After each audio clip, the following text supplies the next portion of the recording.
most salons won't survive. Like more than 50% of the salons that currently exist, they won't last and they won't survive. And I know what you're thinking. You're thinking, by when, Joel? By when will 54% of salons be sold, out of business, no longer in existence? And it's the wrong question. The right question is, so what does the top 40% look like? What does the top 10%? What do the top 1% of salon owners do so that they can reap the benefits forever, for as long as you want to be in business for?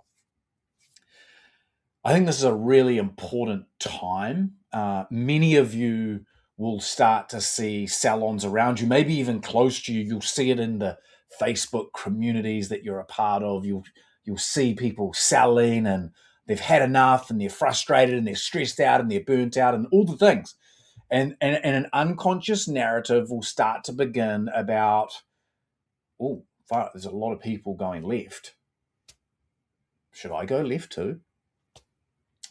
And this podcast really is about what it means to go right instead of left with everybody else, because there's no doubt in my mind that as the world continues over the next 12, 24, 36 months, there's going to be a lot of change. And as that change occurs, a lot of things will happen in society that are not currently happening.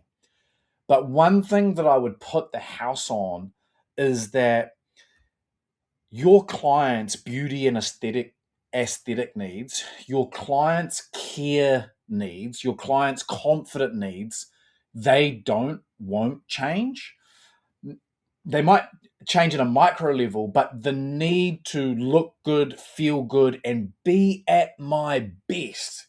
You know, like when you walk out of the salon, like you've just had the treatment, the service. Like this is one of the peak human experiences in terms of self-love, in terms of positive self-image. Like what you do and deliver is not going away, especially anytime soon. So if over half of the salons were going to kind of go out of business, no time frame, then what would happen to all of the people that are getting served by this business? They'd have to go somewhere else. And maybe they come to you, and maybe you have the infrastructure, the foundations, the systems, the CEO level thinking to be able to deal with more clients. And maybe your business goes from good to great. Maybe it goes from great to world class. Maybe it goes from world class to top 1%, respected and revered. I want to talk to you today about the 3 behaviors that you won't do that would have made you thousands, if not tens of thousands, maybe even hundreds of thousands of dollars. And I want to talk to you about these 3 behaviors. They're completely unconnected. They're just 3 of the behaviors that we know, see, and experience the very best of our salons doing right now to stand out above the rest, to turn right when everyone else is turning left, to be different, and in being different, standing out from the crowd and capturing your client's attention.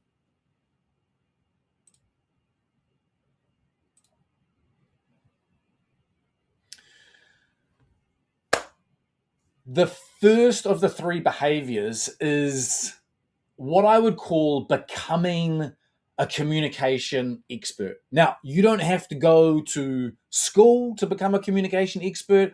You don't even have to do a course to become a communication expert. But what I do want to point out is that most salon owners, they send out a really, really pretty newsletter. And it's saying the same stuff every single month. Like it really is. Like I get them. I'm like, same stuff.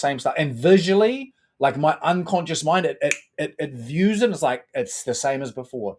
Now maybe you send one out every week. Great, fantastic. That's good. That's better than monthly. Um, but if it's not getting the open rate or click through rate that you want, it's probably because the email or what you're writing in and of itself is actually it's not great. And that's not because you're not a great writer, it's because you don't understand some fundamentals around communication. And so if I were to get 5 emails from 5 different salons, I'm seriously like they all pretty much sound the same. Like really soft, fluffy language that doesn't really say anything, doesn't really grab my attention. And it makes me want to delete that email like really fast because it it doesn't cut through. Like it's just not relevant. It's not piercing my attention. And I know what you're thinking. It's like, well, that's our brand, Joel. Like this is who we are. Like we love and care for our clients, and we want that to be reflected in the email. It's like, trust me, it's showing up in the open rate. It's showing up in the open rate. And so rather than talk a whole lot about emails, because I actually think email marketing is a really, really advantageous tactic and strategy to implement into your business. Like I'm a big fan of email, huge fan. But I tell you what the top 1% are doing, and probably one of the 3 behaviors that you probably won't do that would actually make you thousands, if not tens of thousands of dollars, is text message. So SMS. Um, think about it for a second. Like, how many text messages do you personally receive each day? Like, I don't know about you, but I don't receive a lot of text messages. We work in Slack at Salon Owners Collective. I get hundreds of Slack notifications. My email, there's dozens of emails. Notifications on social media, loads. But text messages, SMS, it's not that many. Like, there's not a lot. So, what that means in my brain is that the few text messages that I do get actually become quite important. Like you don't even have to try to do this. It just happens. It's part of how the brain works. And so what we're really looking for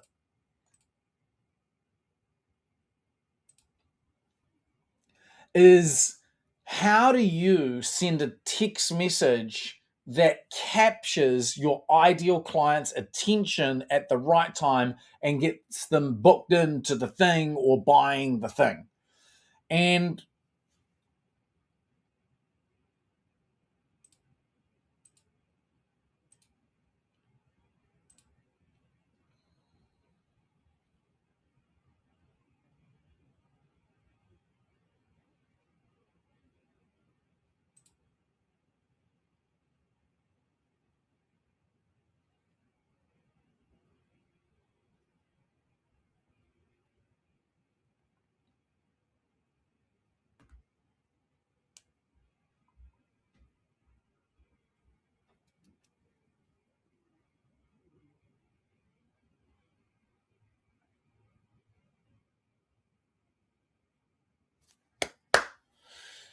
so the real question is there an opportunity for you to integrate text messaging into your business? And of course, the answer is yes, absolutely. I could do that, Joel. I just don't know how to do it. I don't know how to set it up. There's a lot of how that is missing, right? But I want you to imagine this for a moment. I want you to imagine that it's like 8 o'clock on a cold Wednesday night. And for the first time in the whole day, your ideal client sits down and they're having a bit of a scroll on their phone, or they've got some TV going on in the background. Maybe they've got a glass of wine in their hand. And it's like 8 o'clock, and all of a sudden, a text message arrives from you. And the wording is not invasive, it's actually really relevant. Unconsciously, your ideal client feels like they're in this time of the day, which is me time. It's me time. It's 8 o'clock. The kids are down. The dishes are done. The dinner's been cooked. The washing's a mess. Whatever. I'm just going to have half an hour to myself. Thinks your ideal client. And then this text message arrives, and pierces the attention of the ideal client because they've got all these apps open and they're here, there, and everywhere. But a text is unique. It's different. It's not something I get a lot of. And again, the communication is not invasive. It is perfectly worded, reminding the ideal client that they deserve beauty, care, confidence, whatever it is that you're selling. My wife got one not long ago. She's actually subscribed to like loads of Salon database. So my wife was a Salon manager for many, many years and has worked in the industry for many, many years. And she's subscribed to loads of Salons, email lists. But there's only one that text messages her. And it said at the end, reply me. And I thought that was brilliant, right? Because it's me time. Reply me. So this is what I mean about being a communication expert. Like, don't go to school and become a communication expert. Like, just be a great communicator. And I think it's, with AI now, like you can cut through years, months, weeks, hours of training and just literally do what works. Like, it's all out there. Like, how you do stuff is pretty well known now. So I think that's the first behavior, right? Is you want to become a communication expert, and specifically, instead of sending just emails, you want to send a text message with a really good cadence, with really good words in the text that hit your ideal client at the perfect time. Now, there is a perfect time, just like with email, worldwide, there's data that suggests Thursday morning between 4 and 5 a.m. This is just like lie in bed a little bit longer on a Thursday morning for most people compared to the first 3 days of the week, likely to open email, likely to go to what's most recent. It's like proven.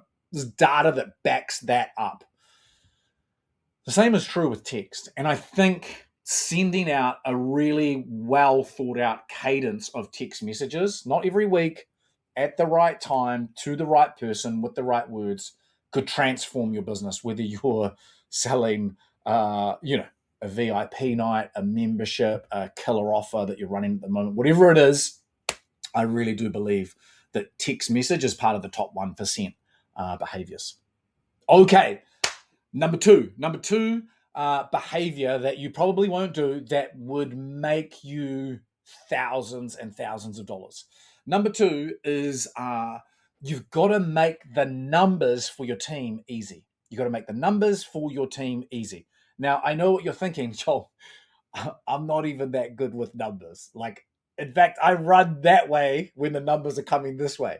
When my coach says, hey, how are the numbers going? Or have you updated your numbers? It's like, I don't like that. I want to put earplugs in, a blindfold on, and run for the hills. Like, I get it, right? Like, you're wired to serve, you're wired to care, you're wired to produce amazing things, and you do that so well. And generally speaking, what we see is that part of what makes a top 1%er that has a resilient business that will outperform and outlast time and every competitor is someone that starts to open up around numbers. Like, if you can open up and just track like a couple of real basic numbers, you're going to be in the top 1%. Now, that doesn't mean that your team members need to become number-centric people, but you do need to be able to break down numbers for them in a way that's relevant. So I'm going to give you the fast track today. Is that okay? Can I give you the fast track on how you break down the numbers for your team in a way that's easy for them to understand so that they're motivated to make it happen? Is that okay? So the first thing you're going to do is you're going to ask the team member one-on-one, like, what do you want to make? Like, do you want to make $50,000? Do you want to make $70,000? Do you want to make $100,000? Like, what do you want to make? Now, for most young people, not all, and I'm generalizing to the max, so I hope I don't offend anybody, they're going to say something like, I don't know, or I don't really care, or more, something like that, right? And I think you need to push them. Like, this is the opportunity for you to challenge your people. And the way that you do that is you ask them the question, why? Now, we have a worksheet that our owners like literally give to their people, and they just answer the 9 questions and it's like done. But you really want to, without asking why, you need to ask why. So let's just say I work for you, I earn $50,000, and you say to me, so how much do you want to earn? Like, what's the goal? And I say, well, $75,000 would be amazing. Then you question to me is like, why? Like, what do you get if you make $25,000 more? And you got to, they've got to be able to answer that, because this is where you connect money to meaning.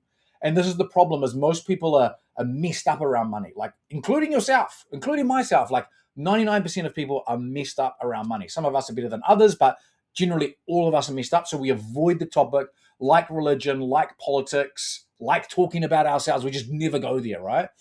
And that's okay. But I think your better future lies in having more transparency around numbers. I'm just going to assert that for a second. So the first question is, how much do you want to make? The second question is, why do you want to make that? Like, let's get into the details around why you want to make that much money. And in that process, you don't have to do anything. They will connect money to a better life for them. And part of that process also means that they become more connected to the idea of making money. So the power lies in the questions. And then let's just say they say $75,000. Then your question to them is like, how much in client revenue do you need to make each week in order to land 12 months from now with $75,000 in your bank account, right? Like, what is that? Like, make it easy for them. Like, bit of paper, calculator, like, make that super easy. If you're, like, I think that's really, really important. So they know every single week, oh, I need to bring in $6,000 in client revenue, for example, in order for me to hit target, in order for me to clear that much every single week or fortnight, so that at the end of the year, I make $75,000. Then you're going to break that down again, and you're going to go, how much is that each day? And if they work 4 days, that's obviously a different formula to if they work 5 days. So you're going to work that out. Every single day, I need to make, in this case, $1,000 a day, whatever it is. And then on the day when you do your morning daily huddle with your team, you're going to either send them a message if you're a CEO that works away from the business, or your manager or you are going to say, how much have you got booked in for today? And if they know that $1,000 for the day is the target and they've got, 700 booked in, it creates the gap. It creates the gap. What's the gap? The gap is 300.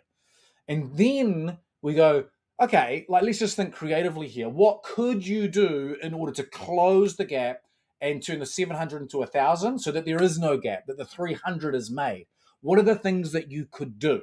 And this is where you can draw on the resources and wisdom of the entire team, the entire salon, etc., etc. So this is the goal. This is how you make the numbers easy.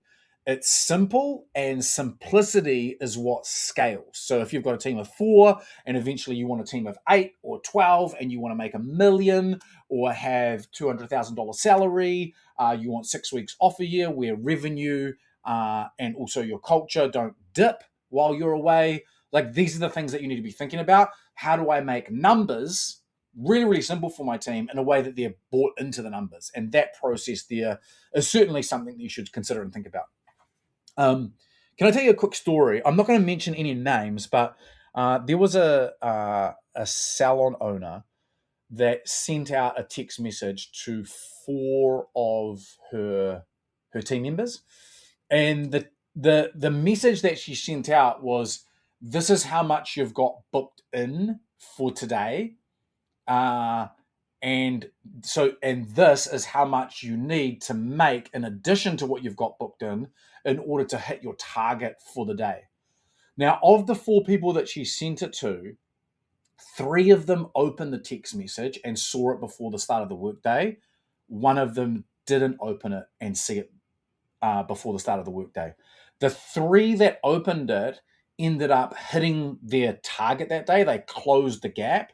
And the person that didn't open it and read it before work didn't. They made exactly what was booked in. And so the reason that I share the story is the lesson is that just being aware of one's target and the gap is one of the most powerful ways that you can make something so simple scale and be so powerful in your business. Okay, so those are the first two behaviors that you probably won't do that would make you thousands and thousands more. One is obviously become a communication expert, and specifically that's around sending text messages. Don't just go and send text messages. Obviously, you need to do that well. You need to do that with some real good mentoring so that you do it the right way at the right time so that it lands, right? Like, we don't want to do something just because Joel said do it. We want to do it in a way that actually generates a result where our clients respect and revere us more, they return, and they also increase our revenue so that we can keep operating. The second one is obviously make the numbers easy for your team. Make the numbers easy for your team. And the last one is actually quite technical. So if you're sitting down, I'd love you to, if you're listening to this on your phone, I'm going to get you to open up your Instagram app in a second. Assuming that you use Instagram as a way to market things in your business.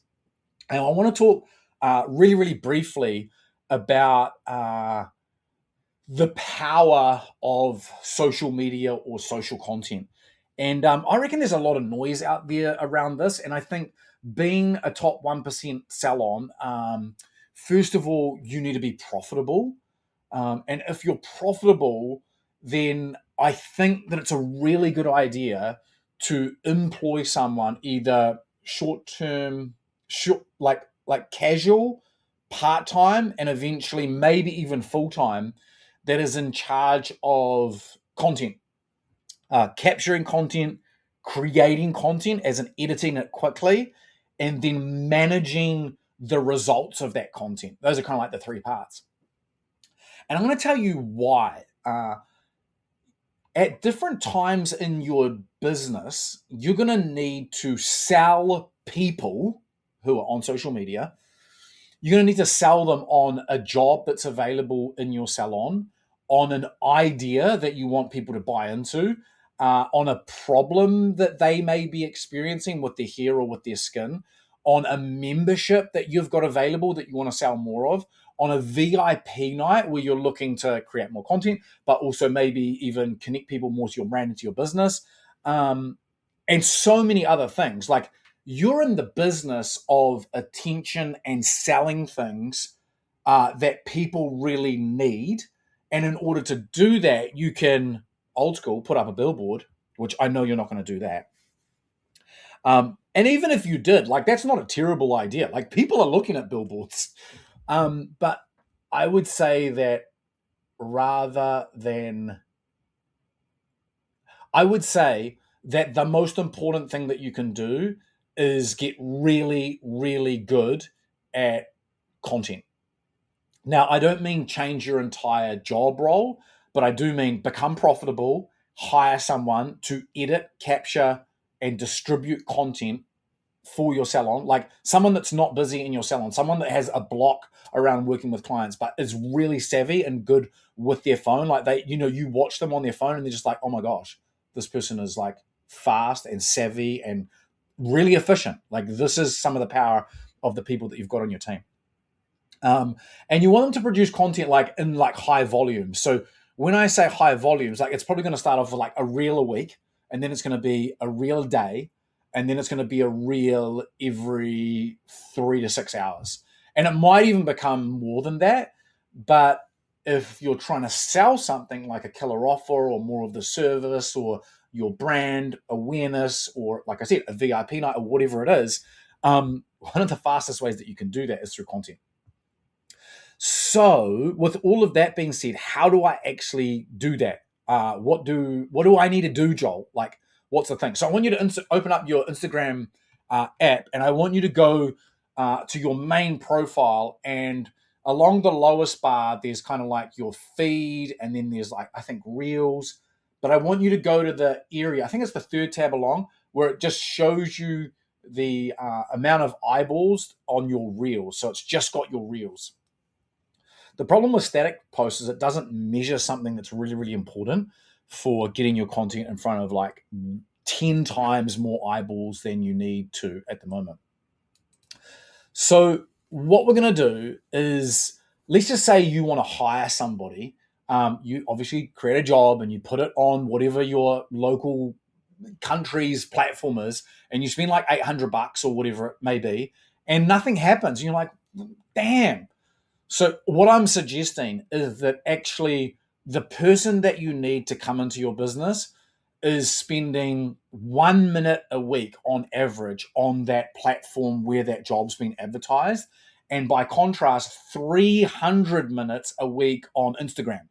And so it's like, well, where should we probably focus our attention? And of course, the answer is where the person, the potential likely candidate for this job actually is.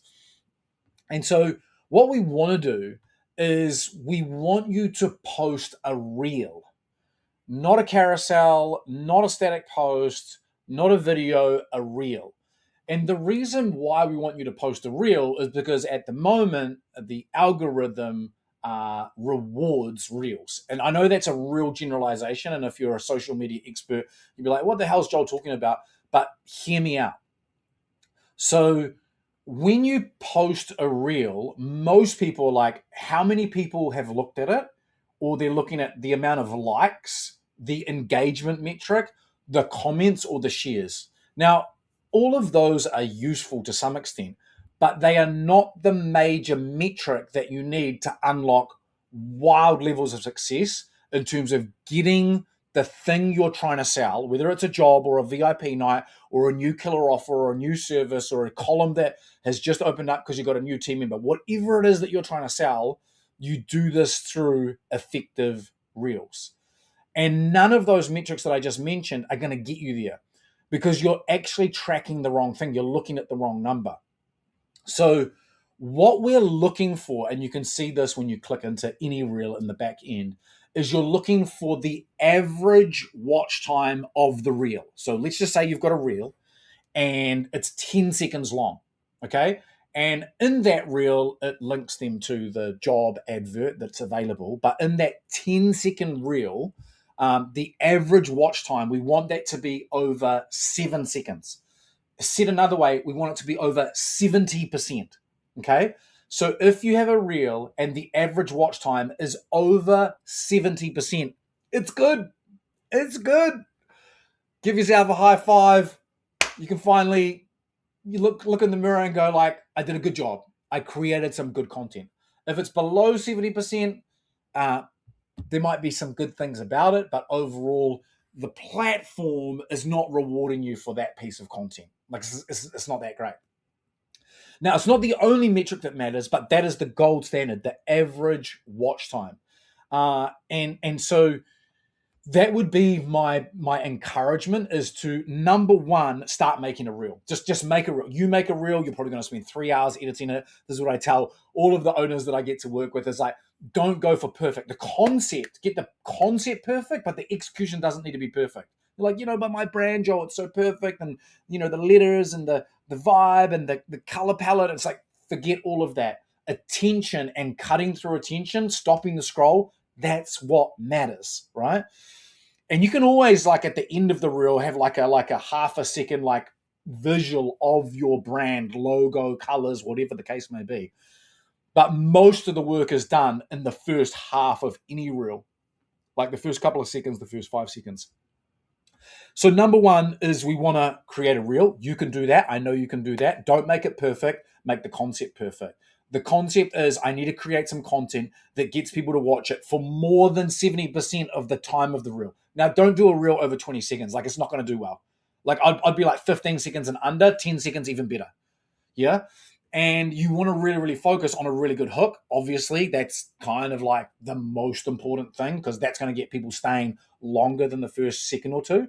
And once you've done that, if you can get content above 70%, now you're in the game. Now Instagram is going to reward you beyond showing it to your followers, which is good. But now it's going to show it to all your followers and another layer of non-followers and then another layer of non-followers. And that's how it works, right? If the average watch time is high enough, it rewards you by giving you these kind of like these levels of people that see it. Now, the more people that see it, the more likely it is that that person that's currently working at another salon or is sitting on the bus or is sitting at home on the couch is going to see that piece of content. And because it's engaging, and almost every person that's watched it has watched it for more than 70% of the duration, they'll watch it too. And if they are the right candidate for that offer, for that job, they're probably going to click on the thing and read the thing. And guess what? You just saved yourself hours and hundreds of dollars on job platforms, trying to get the words right and trying to get all the things right. And why isn't my $800 ad working? So, average watch time, that is the piece of the puzzle that is currently missing. Okay, team, let me summarize. Most salons will not survive. Time frame, I'm not going to tell you what that time frame is. The right question is, how do I get into the top 1%? 3 behaviors that I shared with you today that are really going to help you to accelerate towards that top 1%. Number 1 is, of course, become a communication expert and really start to consider the benefits of text message at the right time, doing the right cadence, saying the right thing, in addition to your already amazing email strategy. Number 2 is, of course, make the numbers easy for your team. If you make the numbers easy for your team, they're connected to why those numbers are important. Honestly, the awareness of just knowing what the target is, knowing what the gap is, and then sharing the wisdom of the team, of the group, to be able to say, you could do this, you could do this, you could do this. Honestly, you're going to accelerate confidence and maybe even more importantly, accelerate growth and salary in your team faster than anything else. So make the numbers easy for your team. And number 3, we just talked about it. Reels are the way forward. If you're going to sell something, make a reel. And if you are making a reel, make sure that you're tuned into the number 1 metric, which is average watch time. I hope this has been useful. 3 behaviors you probably won't do that would have made you thousands.